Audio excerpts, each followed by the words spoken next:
a whole new way of looking. Sensationalism run amok in a very affluent society. Wild things are happening. I think it's very exciting. I'm an artist. Well, this show's been called The Responsive Eye because the attempt was to find a title for the exhibition that would indicate an activity,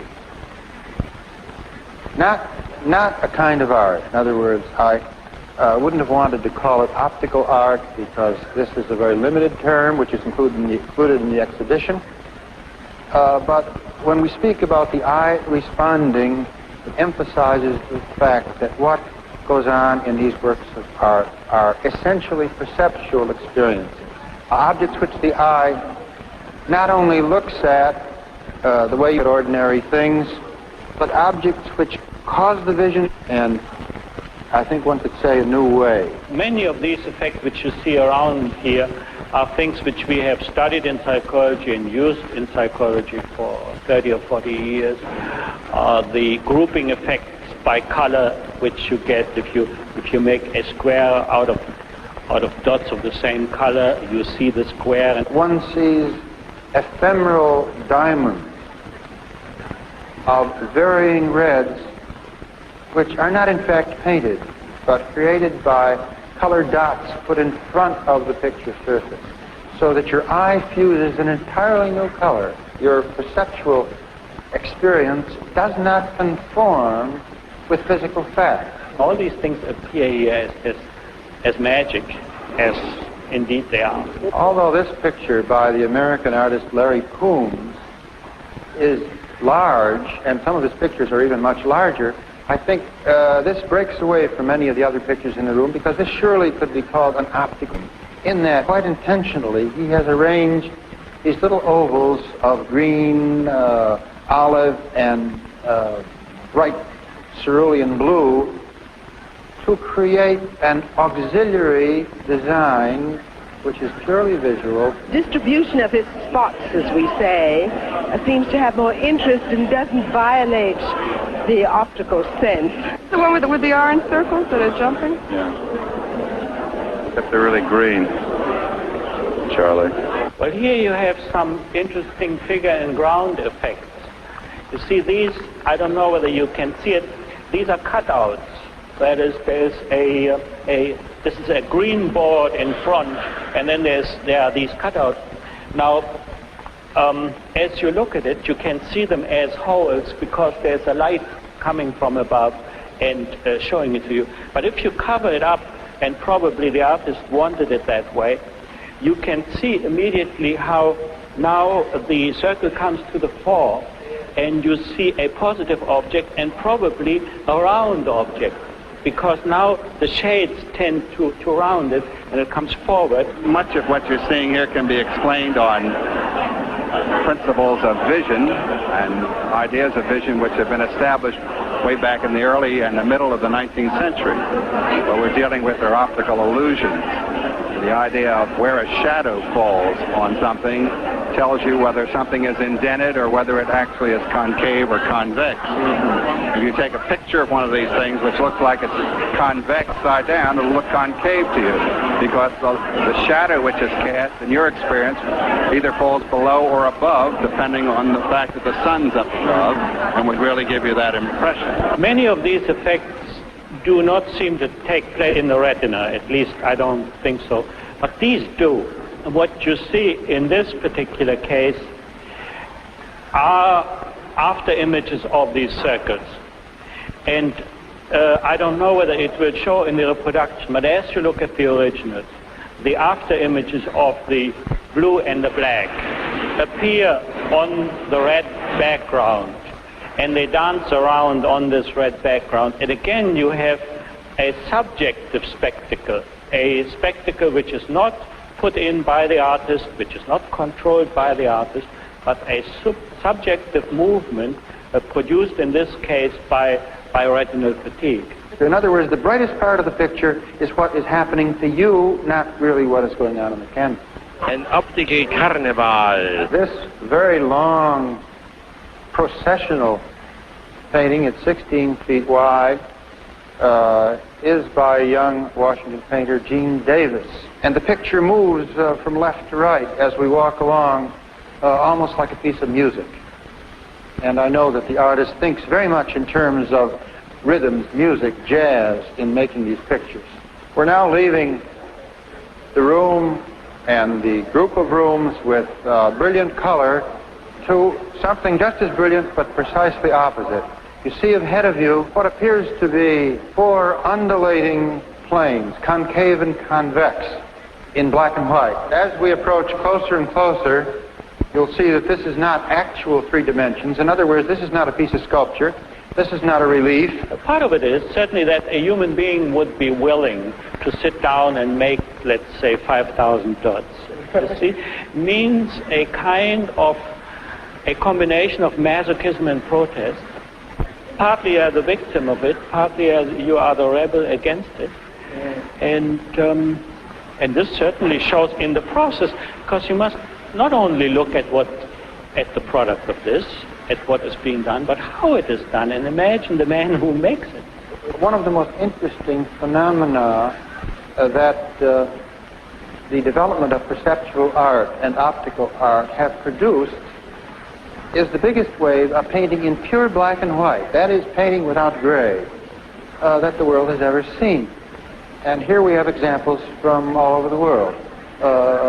Painting by Geoffrey Steele of England, an American painter, Commodore, dynamic canvas by the English artist Bridget Riley, all of them in austere, simple lines, forms, and shapes in black and white, all of them acting in such a way that vision is stimulated. Vision is based on discrimination. That is, vision is based on the distinction between things which are different from each other. If you put the human mind in a situation in which this distinction is no longer there, you get your brain in a situation in which the eye jumps the track. You jump from one groove to the other because these lines can no longer be distinguished from each other. And I think this is what gives you this profoundly disturbing effect. Actually, the things I detest, I don't like all those things that make my eyes bling. If you go from this, for instance, to this one, which is, I take it, the most traditional painting in the show, then you can see immediately that the eye functions in the usual old-fashioned way, because you can tell these objects from each other. They don't interfere with each other. And I think this is the main distinction, while here you don't know where you are. I think the logic in it is a very important aspect that we mustn't underplay. Again, I think I can speak for all the paintings. They are logical structures, much more than optical tricks.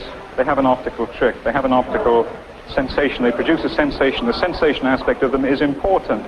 Yes, it's important, but only insofar as it engages the attention. Do you understand? It engages the attention while the other really more important things. And in this way, it's not so different from any other sort of art going back. It's got roots. It's got roots, this kind of art. This belongs into a development we have had in the 20th century of what you might call anonymous art. I think this is the latest phase of anonymous art, in the sense that it looks as though it were not done by anybody in particular. You see? And I think this has to do with the general development of a surrender, of the human privilege of expressing meaning, which is surrendered to something outside of the human mind. Also by Vasarely is this 10-foot rectangular panel made of rectangles and parallelograms of black on silver-colored metal, which simply by the positions of the shape animates the surface, gives it motion, and also gives it depth. You'll find in many of the things we look at here that motion is very important. Not motion that is produced mechanically, but motion that is produced physiologically, subjectively, psychologically. And this sort of thing I've used in lectures to show how the three-dimensional effect comes about. When you have square shapes, they will stay flat in the plane, as you can see it on the side of the painting, and then as soon as you tilt it, you get the three-dimensional effect, you get things coming forward and going backward, and you lose your plane, and it is this spatial twilight, you know, this no man's land of space, which seems to be explored. They're all works which move as we move, because the blacks and the whites are interrupted in various ways. Many of these we call now moire patterns. This is from the French term for watered silk. And by this we describe an effect which occurs when it's crossing at an angle which is not too great, produce these amazing movements, vibrations, curvilinear forms of various kinds. I thought you might like to see some of the debris, or the slag heap, as I call it, out of which I work. These are the raw materials. For example, this is a film of black lines, and these are photographs of some of the black lines. By putting, for example, this film over this photograph, the illusion of movement. So, because this is actual movement, but I'm turning it so that you can see it in the camera. This still is only the raw material so far as I'm concerned, because I only use the moire patterns as a help to delineate the planes and the edges that I'm involved with. Yeah, it's a beautiful work. Makes me feel delighted. Oh yes, it's a perfectly remarkable picture. Nice to look at, and even when I move from different points of view, I see different aspects of the painting. It's constantly changing. In fact, when I look at it now, it sort of looks like the inside of a flower, which I get the very, very stock kind of response, but it's very, very legitimate, you know. And it's just like optical painting of all times. Painting is always related to that in one way or another. I mean, whether it be the Impressionist painters who were concerned with optics, or maybe Raphael, who talked about it from the inside out. But it's always concerned with the same issues, you know, how to make art and how to make people look at things and learn something about their own lives. Well, this is, of course, the famous moire effect. Now that's something. Which the scientists have been using a great deal. It's the sort of thing which you get if you take two regular patterns and you overlap them and you move them against each other. Then you get a new set of shapes, which you can use scientifically for various purposes. Now, the interesting thing, aesthetically, I think, is that here you're getting shapes which are not done by any person. That is, you're relegating, again, the task of producing shape to a mechanical medium. And it is a medium which makes them move, which takes the definiteness away from them. So you get something which you can see why it would be in the modern taste. It is a kind of, it's a mobile outside of space, you know, a purely subjective mobile which has been produced there. And I think as such intriguing. And the question is again, what sense there could be in it. For me, this is raw material, beautiful raw material. There's no doubt that of the perceptual artists of the world, of the colorists, of the teachers who have influenced the entire movement of perceptual art and optical art, Albers is one of the most important. You'll notice in these pictures, all of them are made in the same way. Each picture is a nest of squares in which the color is adjusted so delicately, so precisely, with such knowledge that what one sees is not the physical application of paint, but the word I always come to for this is gaseous. The pictures are translucent, even transparent. They seem to hang before one's eyes in midair, and this is because they are a creation of one's experiences. You see, I'm the father, and I'm not supposed to say something bad or good about my babies. I'm kind of surprised to see people like Albers here. I didn't realize their powerful influence. His influence, I think, is strongly felt through the show. I know there are artists here who studied with Albers, friends of mine and others, and I think that Albers was a pioneer in this field. I have had to wait 50 years until people finally look to me as if they look with my eyes, you know. Finally, this is accepted. That took 50 years. So that's a nice surprise. Here's some pictures which, just in a tentative way and not as a category, I have called invisible paintings, because if the gallery is crowded with bright pictures, if the observer is in a hurry, he doesn't see anything at all. Well, you know, I sort of attacked Weinhardt in my book. Yes? Weinhardt. Right. And I think that's much more interesting than the absolutely black one, which I really couldn't see very much in that. To respond to what the artist is saying in these works requires time, it requires thought. Some are very brutal, but some are very delicate, and the delicate ones I like. This section of the exhibition is made up almost entirely of reliefs and objects, but objects which exist not for their actual physical form, the way traditional sculpture does, in which one wants to touch it with one's hands, but objects which exist for their effect on what you see. A marvelous example is this work by Julio Lepar, a South American artist now working in Paris, a member of the Groupe de Recherche Visuelle, appropriately titled the Visual Research Group. And as you see, by virtue of a plane in the center on which sections of circles are drawn, we get reflections in curved mirrors in the back, which move in a marvelous and almost frightening way. Most of the things here that you see are based on the adequacy of the image plus your own experience. The less adequate the image, perhaps the more it can be confused with whether it's coming out or going in. The more adequate the image, the less chance there is of it changing. In other words, something which really is drawn so it looks like a box is a box. Something which suggests a box could be a box which is actually coming out at you, or it could be something which is going back in. Here is a work that is really different from any in the exhibition, although it's related to it. It's by the Israeli artist who works in Paris and Israel, Yaakov Agan. And as we move, gradually you see colors coming from the other side of the projection beginning to blend. But as one continues toward the left, the design hardens, finally to end up at the far left with a totally clear design which could be painted on a flat canvas.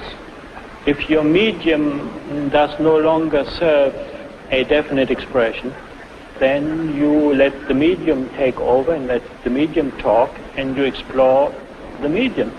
And very much of this is at the play level, isn't it? If you look at people's reactions to it, they are delighted in a playful way. Boo. It was fun. Stella, darling, what do you think of this show? Do you think this is a fun show? I got my shoes at Orvox, and the tights at Macy's, and the dress at Bloomingdale's. It is terrible, really. Sincerely, it is terrible. Ladies and gentlemen, this stuff is terrible. I don't think it's very exciting. I own a few people. I think the English are the best. Of course, it's not because you're here, but because I have a Riley and a Steele.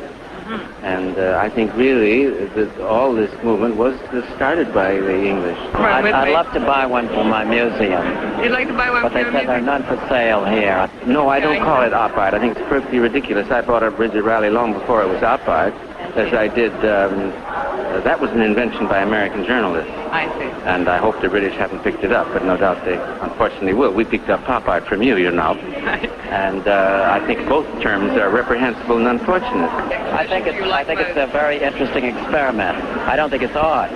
I think the show is delightful, but let's not call it op art. I think we in the museum have picked the right title. The responsive It's eye. responsive eye, and you let it go with that. But how can you include Albers and a Foister? For instance, a Foister depends on your moving your head like this. And Albers you can soak yourself in as you can in a Rothko, which has nothing to do with the responsive eye. On the other hand, it's nice to make different slices through art and to show them. That's fine. But just leave them out of architecture. Fine. I'm in the fashion field, and last fall it suddenly occurred to me that the idea of the optical illusions were on a flat surface and still objects, you still are able to create the feeling of movement, that it might be a good idea to experiment and see if I couldn't make some print fabrics out of it. And so I took 4 paintings which I owned, one this Bridget Riley, one an Anishkevich, or Vasarely, and a Stanjak, and I had print fabrics made out of them, not exactly as the paintings were done, because they had to be ordered in accordance with how fabric has to be cut and worked.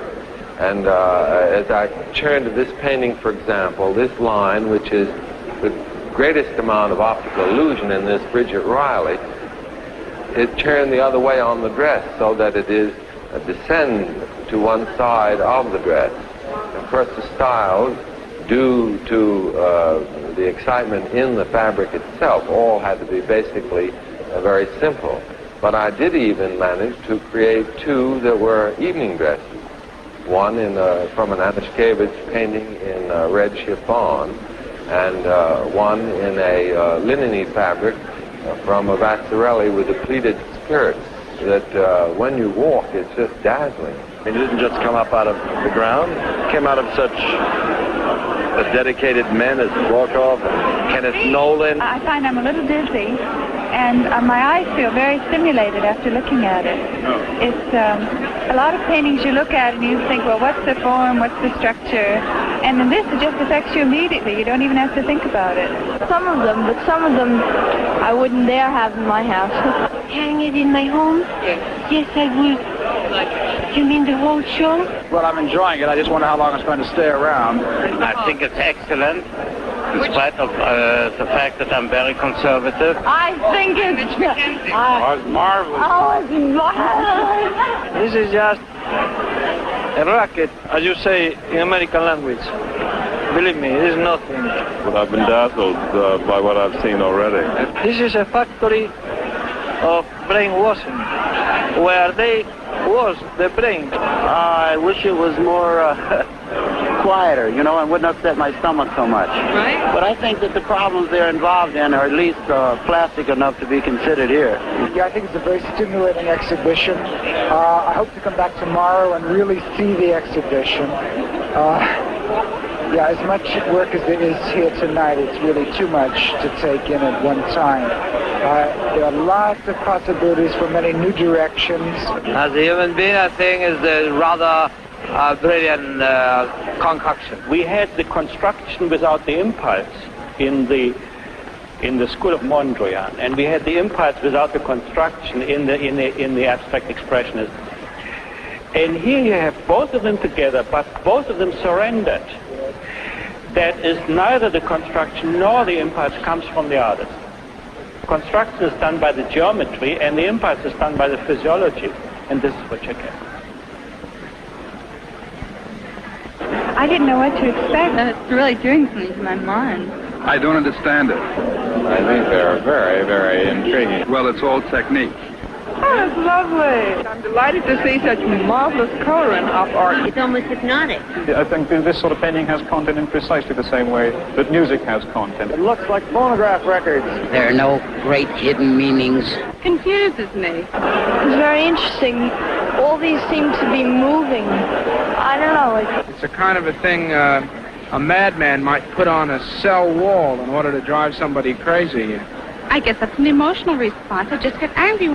I have a lot to say, but I won't say it. It's just a little bewildering and upsetting, and I prefer not to look at it after a while. I want them to move. This sort of thing right here, I don't much care for. I don't get anything from it at all.